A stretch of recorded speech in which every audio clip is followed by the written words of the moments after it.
push up to him. And that's the thing, Skip. They're just so consistently bad on the defensive end. And you look at the last 5 minutes of Saturday, Skip, they're digging in, they're rotating multiples. And then all of a sudden, a long rebound comes off. DeAndre Ayton gets the ball, splits Kuzma and Ingram, and goes and gets a dunk. Well, that was earlier. I'm like, really? Really, Skip Bayless? And then you go, I know you go, oh, the King should have closed. Wait, I haven't spoken a word. I'm just saying, because I know you. But it's funny. Well, why don't you do it? What? Maybe you should do that for once. Maybe you could be objective for once. Well, you know what? Maybe I would if Giannis would have closed on Friday instead of Brogdon and Bledsoe. That would have been a marvelous thing, wouldn't it, Skip Bayless? Did you watch that game? Giannis looked up like half a Giannis. Oh! He had no lift whatsoever. So when He's is favoring a bad knee. When is LeBron going to get to be half a LeBron? When can he not average a triple-double and still lose? When can he not score 27, 16, and 9 and still get the brakes beat off him? Wait a second. When is he going to be a fourth of LeBron on defense? That's all I'm asking. Look at if you can honestly say the last 2 games that he hasn't played defense, Skip, I don't know what you're watching. Because if you want to say the Grizzlies game, if you want to say somewhat against New Orleans, I will give you that. I will concede he needs to play better. But you watched the game Friday night. You watched the game Saturday night. I saw a little more effort. Exactly. But that's... You know what, Skip? I'm not going to jump off the ship. I know you want me to. You want me to abandon the ship. You want me to abandon ship, don't you? You just dropped your pen Don't worry because about you've dropped the Lakers. You have dropped them on the floor. Drop them like they're hot. You know why? Or cold. You know why I can't drop them, Skip? No. I can't jump ship just yet. For the simple fact they're too far out. I gotta let them get a little closer to shore. I can't swim that far. They're too far out. Yeah, they're too far out, Skip. But you know what, Skip? Save. I got a sneaky suspicion. You know, Sam Cooke wrote that song, Skip, what, 64, 65? A change gonna come? He did. Tonight. Tonight? Starts? Yep.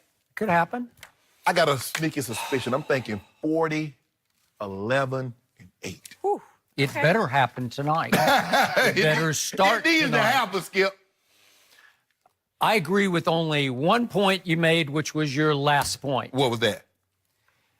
I haven't given up either. And it's simply because I cannot imagine LeBron James missing the playoffs in the Eastern or the Western Conference. I don't care any conference. In the Southern or the Northern Conference, he cannot miss the playoffs. He's just too good. This team is still deep enough, and he is still good enough in his 16th season. There's got to be a way they get hot and get rolling and squeeze into the A spot. Well, better start now. We keep saying it. Better start now. Better start now. Better start now. Now, back to Jenny's question. What's wrong with the Lakers? This is very simple to me. The Lakers go as LeBron James goes, and that's on and off the court. Am I right about that? Would you agree with that? On and off the court, I do. I'm going to disagree with you. Is LeBron James still the best player on the planet? Yeah. Yes, says my man across the table. Is he making almost $36 million a year? Yes, he is. Yes. So that man, the best player on the planet, says you, has got to be able to lead this team to the wins on Friday and Saturday night, because he is still the best setup man in pro basketball. He is still not the closer this team needs. The kids aren't old enough to be the closer now. He needed somebody to close those games except him, and it was up to him at this point in the season, now that we're into March, to close those games. LeBron opened the door in both games. He could not close the door either time. And to me, Saturday night's game was actually lost on Friday night with LeBron's behavior at the end of the game against Milwaukee and his remarks soon after the game ended against Milwaukee. What do you say? What did he do with about 14 seconds left in what had become a no-hope game? He started to walk off the floor, correct? Yeah. You ever seen LeBron do that before? I haven't.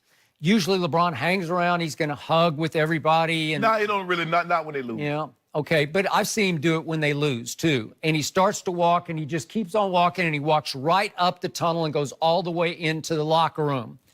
To me, your message that you're sending is, don't associate me with that mess out there. Don't group me with those guys on that floor. He wants to distance himself and say, I have nothing to do with that. That's their fault. It's not my fault. He's not going to lose with his teammates. And then he had a classic LeBron LeBron quote right after the game was over. He was asked about the Bucks, and he says, everybody talks about Giannis, but it's the supporting cast. They've surrounded Giannis with a great cast. Okay, it's true. They have surrounded him with a very good cast and a deep cast. You can't say that at that point in the season because you've just tried to send out half of your team to New Orleans for Anthony Davis, and you can't just, again, dismiss them as, but again, through the back door by saying, well, Giannis has a great supporting cast, but I don't, because that's the message you cannot send this late in the season, because you're going to tell them they ain't nothing. Right? Skip, I agree. It was a bad look. It was a very bad look for him to walk off the court with that much time. If it was 2 seconds, Skip, I get it. 14 seconds, that's unacceptable. Yep. I'll give you this also. He should not have said that. And even though it's true, they have surrounded, because this is what LeBron is used to playing with, Skip. Snipers on the edge. You double down on me. I kick to Middleton. I'll kick to Brogdon. I'll kick to those marksmen, three-point shooters. This is really not a great team that's surrounding him because they don't fit what LeBron does really well. But you can't say it. You can't say it. Right. And those pieces around Giannis are little big pieces. They weren't top of the draft guys. I know Bledsoe was drafted, but he's bounced around. Right. He's found a home. He found a home. He found a home. He found a home, and he got a new deal on